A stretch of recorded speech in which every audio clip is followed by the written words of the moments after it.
The new Ducati Monster 821 gets the benefit of electronic goodies, improved cycle parts and, of course, more power. Release the clutch cautiously and go easy on the throttle. These were the instructions given to me by the Ducati sales representative as I left the showroom to ride the first big bike of my life in 2010. I must admit, I was nervous and excited, but the scorching heat emitting from the engine, heavy clutch and leaned forward riding posture, in conjunction with Mumbai traffic, was making me sweat like bricks. I started to question why everyone used to go gaga while talking about performance bikes when they are so difficult to ride in the city. My question was answered when I saw an empty patch of road and rolled the throttle of the blood red Ducati Monster 796. I felt as if someone has kicked me in the chest as the Ducati accelerated in the rate of knots and I struggled to hold on to the handlebar. This euphoria of speed lasted for just a few seconds, but it had me addicted for a lifetime with that dose of adrenaline. Since then, I have been privileged enough to ride some fantastic examples of motorcycle engineering in my journey with ZigWheels. But the bike I was about to ride and review was special as it's the successor to the first big bike I rode, the new Monster 821.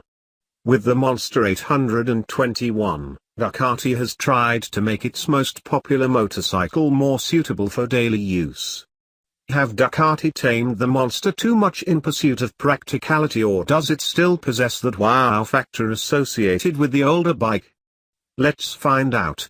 The Ducati Monster can be credited as the forefather of the modern naked motorcycle. The large fuel tank, mass-forward design proportions and the petite tail section was what made the original Monster click among the masses since 1993. The new Monster 821 also carries forward this design lineage, albeit in much more petite dimensions. One is welcomed by the oblong-shaped headlight, which now gets LED daytime running lamps integrated into it. The bulbous fuel tank shape has been carried forward, which give it a butch and mass-forward appeal without the use of tank extensions. The Trellis frame, although much smaller than its predecessor, has been draped in red and flows beautifully with the overall design. The Burly L-twin motor adds that aura of muscle, while the tail section is a neatly sculpted unit with a LED tail lamp. A vital design change on the new Monster 821 are the conventional side pipes instead of the underseat unit as seen on its predecessor, and twin swingarm. While modern street bikes are adapting a sharper design language, the Monster 821 continues to adopt curves and is more Monica Bellucci than Kate Moss. Overall, I feel the designers have been successful in capturing the Monster aura while updating it with modern touches. The new motorcycle also features a completely redesigned all-digital LCD instrument console. The large screen has a white backlight and is easy to read on the go and under direct sunlight. It displays a plethora of information like ride modes, speedometer, tachometer, odometer, engine temperature, etc., but misses on gear position indicator. Switch gear quality is impressive, but the same can't be said about the overall finish. The wiring could have been better hidden and the hose running from the cooling system looks crude and very much un-Italian. Paint quality is impressive, but few of the plastic panels rattled. The media bike that we rode was provided with the optional rear seat cowl, which is easy to put and remove with the help of an Allen key. Among the major changes on the new Ducati Monster 821 is the introduction of an all-new engine. Understandably so, power figures have seen an increment, 114 PS and 19 mph for peak torque. Starting the power plant comes with its own set of drama. Flip the knob on the handlebar and underneath sits the starter button. Push it and the L-twin jumps to life with a thunderous note. My experience with the Monster 796 had somewhat made me skeptical, but I was in for a pleasant surprise. The clutch felt unexpectedly light and I was riding the bike without any trouble, despite the Ducati dealership being located in one of the most congested part of Mumbai. I was in urban mode, which cuts down power to 77 PS, and highest level of traction control. The Monster 796 was a task to ride in traffic with its lean forward riding position and the scalding heat from the air-cooled motor. Gladly, Ducati has tried to address the above issues on the new bike. The handlebar position is much more relaxed while the mildly rear-set pegs result in a comfortable riding posture.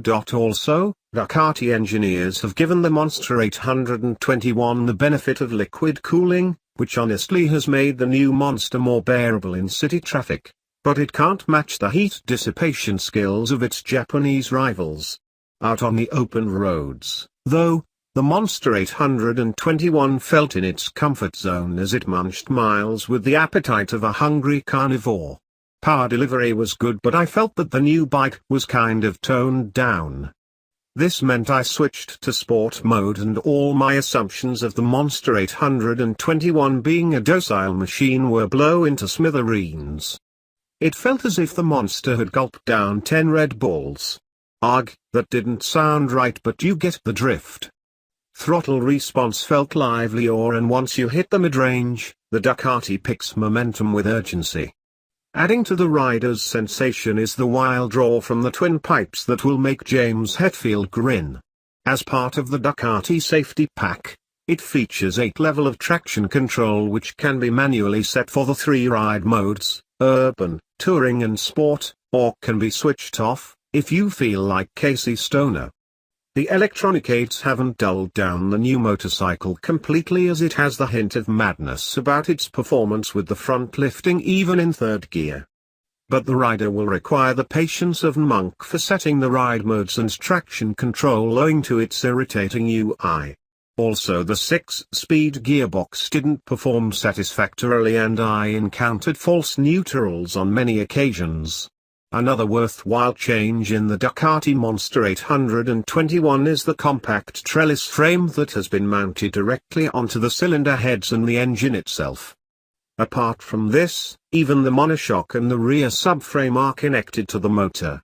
The Monster 821 relishes sweeping and flowing corners, while on the tight twist it felt composed.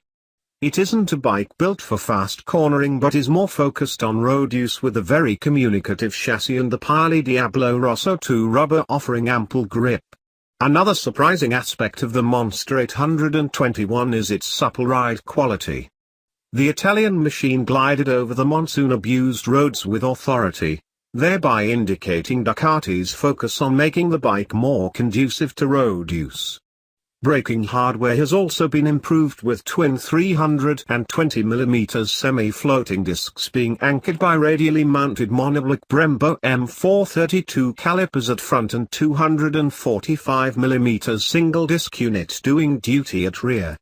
Braking performance is impressive with good bite and feel, while the Bosch 9MP ABS system helps the rider avoid sticky situations.